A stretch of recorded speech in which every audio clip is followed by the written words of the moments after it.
నెల్లూరు జిల్లాలో గోర్ రోడ్డు ప్రమాదం చోటు చేసుకుంది. ఉలవపాడు బైపాస్ వద్ద ఆటోను ఢీకొట్టింది ఓ కారు. ఆటోలో 13 మంది మహిళలకి, కారులో ఉన్నటువంటి ముగ్గురికి చాలా తీవ్రంగా గాయాలయ్యాయి. రోడ్డుపైనే తీవ్ర గాయాలతో స్పృహ పడిపోయారు మహిళలంతా. 4 మహిళల పరిస్థితి ఇప్పుడు విషమంగా ఉన్నట్టు తెలుస్తోంది. వెంటనే ఒంగోలు ఆసుపత్రికి తరలించారు. ప్రమాదంలో ఇప్పటివరకు ఆ ఆటో పూర్తిగా ధ్వంసమైన విజువల్స్ మనం చూస్తూ ఉన్నాం. నెల్లూరు జిల్లాలో మంత్రి లోకేష్ పర్యటనకు వెళ్లి వస్తుండగా ఈ ప్రమాదం చోటు చేసుకుంది. ఘటనపై స్పందించిన లోకేష్ బాధితులకి మెరుగైన వైద్యం అందించాలని ఆదేశాలు జారీ చేశారు. ఇక బాధితులను పరామర్శించారు Kandukur MLA Nageswara Rao. So Lokesh tweet కూడా ఉంది.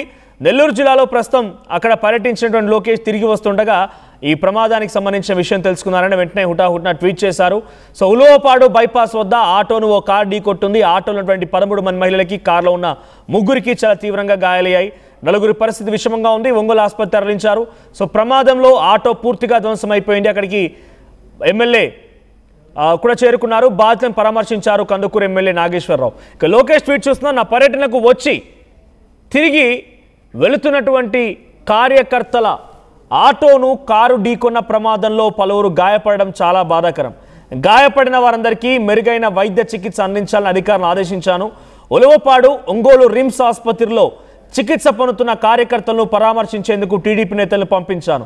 కార్యకర్తలకు అన్ని విధాలా అండగా ఉంటుంది తెలుగుదేశం పార్టీ.